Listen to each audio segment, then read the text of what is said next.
Welcome to Writer's Digest Presents.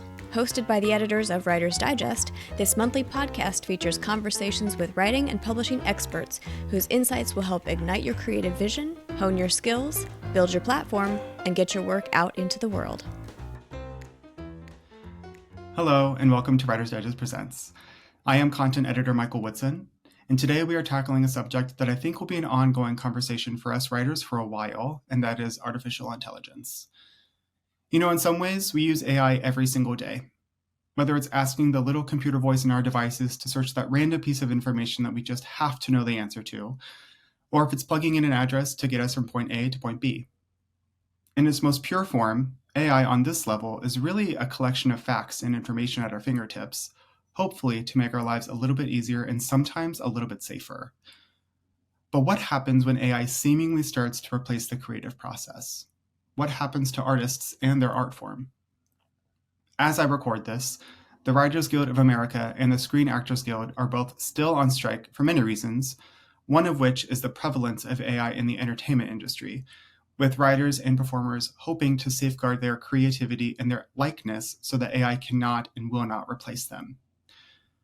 No writer is exempt from AI's progression, with ChatGPT and other new programs and platforms that are on the surface suggesting to make writing easier, but that hasn't really been the case always. Worst case scenario is AI steals your work and your likeness and starts to profit off of it. But certainly that's not going to happen, right? Well, it is happening. Today I'm speaking with author and instructor Jane Friedman about artificial intelligence in the writing world. And Jane is uniquely qualified to discuss this, as she has recently experienced artificial intelligence copying her likeness and her work. Here is Jane Friedman. Jane, thank you so much for joining me today for this conversation. Our audience probably knows you really well, but for those who don't, would you mind just giving a brief introduction of yourself? So I've spent my entire career in the publishing industry in one form or another. I began, in fact, when I was in college, interning for a mid-size house, which was ultimately the parent of Writer's Digest. And so I spent 12 years in traditional publishing. I took a detour as a professor. I ended up at a literary journal in Virginia, and now I'm a full-time freelancer. So mainly what I do is I write and publish on the topic of writing and publishing. Yeah, like you said, you've been an instructor and writer for years, not just with WD, but in general.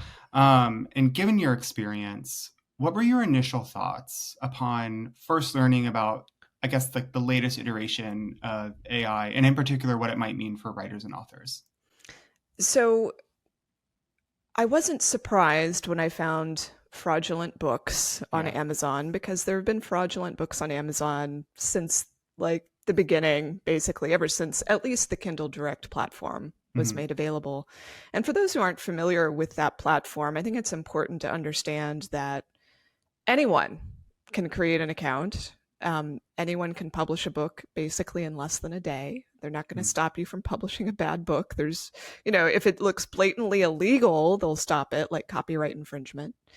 And whatever account you set up to publish, the name on the book doesn't have to match the account owner, because obviously lots of people use pen names. And there are also small presses that use that platform to publish a range of people. So, I'm no stranger to people misusing the system, and it's been a long time complaint of so many authors. And there are also a lot of books that go out on Amazon that are in the gray area of legality, which can be hard to take down. So when I initially saw these fraudulent books, which I hadn't written but had my name on it, I knew right away, just because of my experience in the industry, that it was going to be really challenging to get Amazon to recognize the problem, because, they're contacted, I imagine, thousands of times a day about any number of problems. And so they have different tiers of customer service. Yeah. And it's just really tough unless you have a really clear claim to get fraudulent books taken down. And so the way AI plays into this is that it just makes it so much easier to create really bad books, really fraudulent types of materials. It's not that it's necessarily, again, a new phenomenon that we're seeing in terms of garbage being Yeah. published. Yeah. It's just, I would say that there's been an explosion in attempts, and now AI just makes it possible to do some more creative things to profit off of Amazon's very loose system of checks and balances. So you've alluded to what you recently experienced. Would you mind sharing a little bit more in depth what happened? Because I would imagine it's most writers' worst nightmare right now. Yeah, and I totally get it. Yeah. And it's the weird thing about this, or maybe the frightening thing for me, truly, is that you don't have to be an author for this to affect you. You just have to have a name that people want to trade on. So whether you deal with Amazon or not, whether you're interested in publishing books or not, this could happen to you. So essentially what happened was I was contacted by someone who was interested in my works. They were, thinking about taking some classes with me. They had already heard of me, and they just wanted to see what books I had on the market. And so, as most people do, they went to Amazon first. Amazon gets treated as a search engine in that way. And very close to the top of the search results were these books about, publishing power or make $1 million on your ebook. Just really the worst kind of promises that I would never make in my own books. And, she was skeptical, thank God, that I had actually put these up. She initially thought, oh, well, maybe this is a sales and marketing experiment. Like, no. So she emailed me to alert me to the fact these books were available. And what was fascinating is that she found 2, but there were about half a dozen. Oh. And I only knew that because I started looking at my Goodreads profile, because Goodreads is owned by Amazon. There's a very close connection between the two. Usually once a book is published on Amazon, it automatically populates to Goodreads. Authors aren't alerted. It just kind of happens. And so Goodreads showed the full number of books that had been assigned to me without my knowledge or consent. So Amazon does have a formal process for infringement claims, and that covers copyright and trademark infringement, which are pretty clear cut and straightforward. I've actually filed these claims myself on the copyright side for basically pirated copies or counterfeit copies. That's so common. If you've probably, or some people have probably seen New York Times articles about the counterfeit issue. But like I said, I knew there was going to be some problems here because it's not a straightforward copyright issue. The AI work currently doesn't have copyright protection. It's not a copyright violation currently to generate material in the style or voice of someone. Right. So, I went through the formal channel that I was supposed to, but, when they asked me what work is this infringing on, I couldn't point to anything. And when they asked for my trademark registration numbers, I don't have any. Like, most authors don't trademark their name. So they closed the case at that point. And then I realized it was going to take some special effort to get them to pay attention.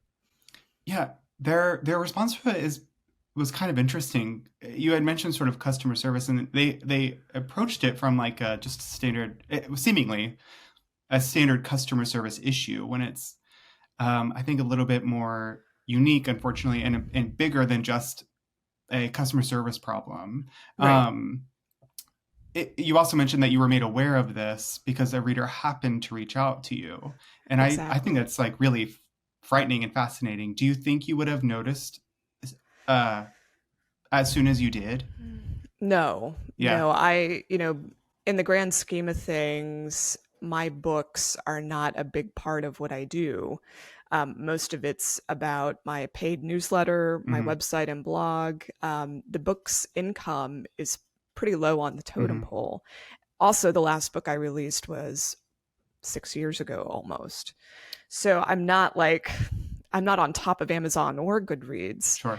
And it could have been months before I realized something was amiss. I'm pretty sure if that reader hadn't come forward, it would have been another reader like the following month. So, right. Yeah. And who knows how many more books by Jane Friedman there'd be out there. Exactly. Which is, I thought, once they finally did remove them, I think you said something to the effect of like, they're gone for now. I mean, who knows how long it will take for this to happen again.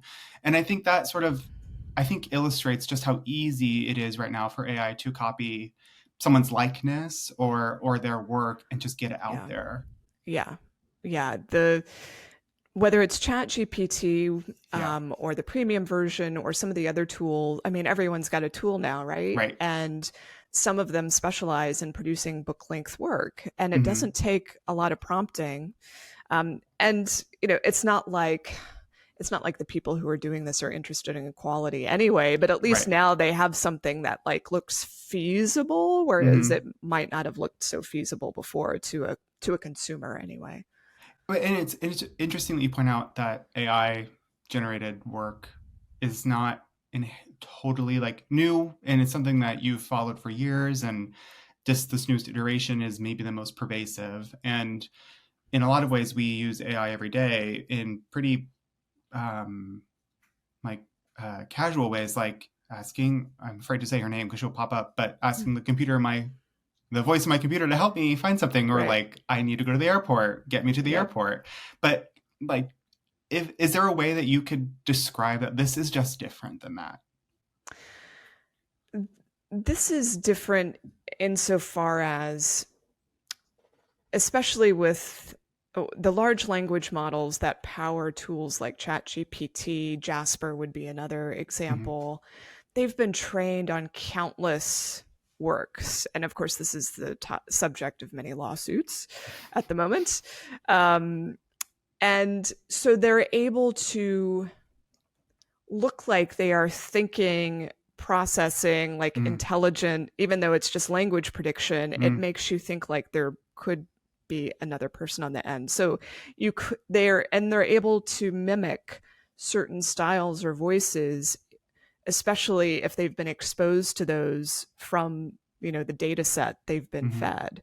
So, if anyone was paying attention to kind of the first weeks that ChatGPT was on the market and people were experimenting, and they asked it things like, in the style of the King James Bible, could you tell me how to remove a peanut butter sandwich from a VCR? And it actually produced something that was like exactly what the King James Bible would have said. And now you can, there's actually a controversy right now over a new app that allows you to chat with Jesus. I don't mean to like hit on all the religious examples, but people find that a blasphemy. There's also a bot that was created by a private individual for Esther Perel, who's like a really well-known couples therapist. And she actually seems okay with it, because I think the creator of this bot, he was just using it for nonprofit, like personal use, but the tools are available now for even the average non-tech individual to input whatever they want into the model, to create whatever they want, and then output whatever they want. So like, we've never before seen this kind of frictionless tool before. Wow. Yeah.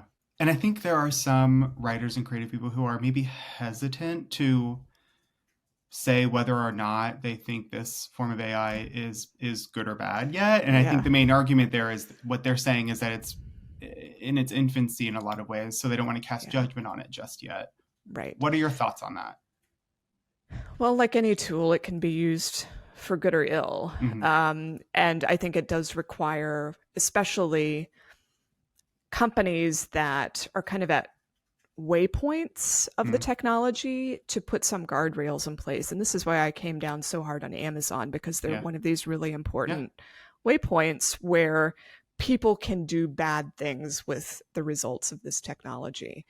So, you're like, if you go back to all sorts of technology that came onto the market for the last 200 years, you're always going to find people who are pessimistic and think it's going to result in a dystopia or doomsday or apocalypse or the extinction of human creativity. Whatever your fear is, people have predicted it for just about virtually everything we now enjoy today, like word processing. If you look back in the New York Times about when this was becoming widespread, there was a woman who wrote a really long article fearful that this would put all women out of work, because what would they have left to do now that they couldn't type up the men's work. It's like, well, I'm glad I'm no longer fated to be a typist for the rest of my life. There was the same concern about desktop publishing in the early 80s, where it could allow you to forge documents, right? And it's kind of like the classic student forging the doctor's note, or what, in this case, early use was like forging checks or forging like things that could get you money.